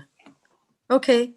And no other private entities looking for new cell sites? Well, Tiffany may have some more information on that. So thank you, Business Services Manager Tiffany Margalisi. So I was going to also reiterate what Jim O'Connor said, our AGM. We do occasionally receive private entity applications, and generally they don't meet our policy needs or in our areas that are just not aesthetic or don't serve the public good. So the Contra Costa County site, they're requesting to modify an existing KQED tower within Carquinez and expand it to serve the eBrick system, which is for public safety. And they have to demolish the current site they have at Pine Street due to demolishing that entire building. So they're looking for a new site. So typically I would get a call or so, every few months, but we don't really entertain them very seriously unless they have a significant public benefit component. Yeah. And also we are doing some research into our ComSite policy, and the ComSite's policy does designate all ComSite modifications come to Board Operations Committee. So we are working, planning is doing the review of the Contra Costa County request. And if we decide to move it forward, it would come to this committee when the time is right. Okay, thank you. Is it typical that there might be some private entities that want to reserve space in that complex on that site if it's built? Contra Costa County has expressed interest in having various types of subleases. So that's another aspect that we will review as part of our review of it. Would we receive revenue from that? Yes, our standard currently for subleases at comm sites is 25% of the sublease revenue. We do market analysis to determine the rental rate, the appropriate lease rate for the actual site. And then if subleases are allowed, it's typically at a 25% payment to the park district. So it's benefit to us, not Contra Costa, since it's our site. Do you know what I mean? We want it to benefit us as much as possible. She's a good negotiator. I missed part of that. I'm sorry, because somebody called and my phone and blanked out what you said. What did you say? I just agree that we want it to benefit the park district as much as possible. Yeah. So we get a piece of the pie, but they also have their own maintenance costs for the facility. So that's how we get our piece of the pie. But in the long run, the idea is we do like to co-locate these types of facilities because you don't want to have these towers all over the place. So it's an opportunity to co-locate a lot of these services. But we got our piece. We got our piece of the pie. And it's do we own that location? The location that they're proposing is on district property, yes, and it's an existing tower, but they want to replace with a fairly larger facility. Mm-hmm. Okay, I know planning will do a good job in making we knew no plastic palm trees, please. Yeah. Oh, come on. This will be like Tiffany said, it is an existing facility. This will be a larger facility. That's why we thought it needed to go through the land use planning process because there will be a visual impact, and I'm sure we need a public process to go through for that. So that's why planning is going to take it on. Well, that sounds good. Thank you very much. And then the only other question I have, and I know, Jim, that you'll allow us to, if we think of anything else, to bring it to your attention, because with the two new members on the committee, we're not as up to speed as Anne. It's an awful lot. I don't know how many years in a row. And we appreciate her work in operations. But the only other is, would it be possible to get more of a report on the Martin Luther King Shoreline Center potential work there? Sure. I would appreciate that. That would be nice. Okay. All right. Anything else, anyone? Yes, Anne. Excuse me, Wieskamp. Thinking of Martin Luther King there and I think that's a good idea. And I think we might talk to how to market that building to the business community that's so nearby and to the airport. I think there's a good opportunity to do that if we put together a sales approach, because it is a nice location for a lot of them. Yeah. Some could walk there, some could bike there. Yeah, I'm totally on the same page with you there. I think it's if we can spiff it up and get it a little more user friendly, I think it would be a really popular location for business meetings. It's stone's throw from Alameda, stone throw from downtown Oakland, and of course have a lot of people. Well, as things get better, we'll have a lot of people continue to come in and out of the airport. It might be a very convenient place for events to happen. Sure. For the business community. Absolutely. And I think Sarah had she has a pretty compelling vision for the outdoor area of that space, which is always attractive to people. You have an indoor outdoor type of event. Right. And you're right, Director Corbett. It is kind of an unknown jewel there, because when you get out there in the evening time, it's actually pretty quiet, considering that the freeway is just on the other side of the marsh. Yeah, it's gorgeous. It's gorgeous in the morning, and it's gorgeous at sunset, and it's so close, and people just whoosh by it on the highway there. Yeah. But it is quite nice and very convenient and close. Yes, Anne. Yes, Director Wieskamp. It's not close, but I recommend it to a lot of people on those hot Livermore days because it's cool, it's pleasant, you've got water, you've got outdoor, you've got birds, and it's easy to get to. It really is. So it's not that far, and it's on a nice 100-degree day in Livermore. It's going to be a lot cooler over there. Yeah, and for people who are looking for team building places, there's a lot of space to do your team Sure. building exercises, and there's a kayak launch, and it's a really great place for those kinds of things. Absolutely. Yep, sounds good. Okay, board members, anything else on this one? This was an informational item as well, I believe. Okay. Correct. And unless, Oh, no. Oh, sorry. This was a discussion item. So, as you said, Dr. Corbett, if any of the committee members have items they'd like to see, especially informational items, just feed them into Ruby and I, and we'll get them on the list. Thank you so very much. Oh, maybe an update on Wi-Fi upgrades, whatever's needed or not needed or whatever we're doing. So maybe a little attention to some what we're doing as far as Wi-Fi around the district. And I do remember there were some, issues. There's some issues in some of our more outlying part, like Sunol, et cetera, and how, the ability to have good Wi-Fi impacts things like fee collection and all those pieces that fit in with that. Yeah, and that's tied into our point of sale program that we've been rolling out. And so, sure, and that's within Tiffany's work group and the reservations group. Sure, we can do a rollout on, we've gotten pretty far on that. And I think we're at like the 90% mark. So yes, we'll come back with an update on that. That'd be great. Yeah. And, I'll ask one more question. Have we, are we, with regard to, because of COVID-19, our reservations and such, are we changing any of the ways people, reserve or don't reserve? Are we changing any of our technologies? Is there any technology shift because of where we are now that you might report to us on?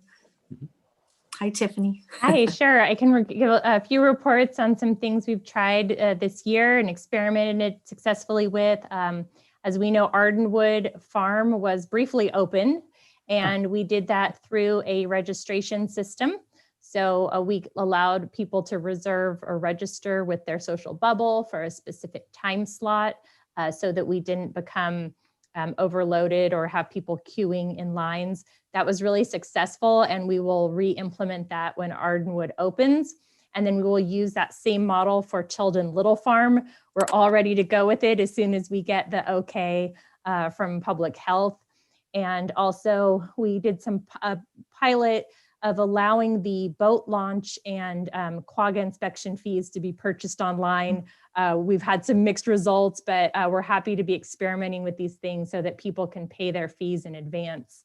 And then I think the last technology thing I'll quickly add is we are working in 2021 to upgrade all our credit card readers to contactless, and that would allow the Apple Pay and Google Pay options just to further reduce contact for staff handling cash or credit cards. Yeah, that'd be good to have a little report on that too. Okay. How other ways we have changed the way we do things thanks to COVID-19. Got it. Okay, Great. Thank you. Thank you so much. Thank you for all the great work you're all doing, keeping the parks open and, going with the flow. And we really appreciate it. We know it's was a really challenging year, and hopefully it's getting a little better as we go along. And great reports today. Thank you so much. Thank you, Director Corbett. And with that, it's time for public comments. we do have one person. We have Mr. Kelly Abreu. He's in the waiting room. I'm going to admit him now. Thank you so much.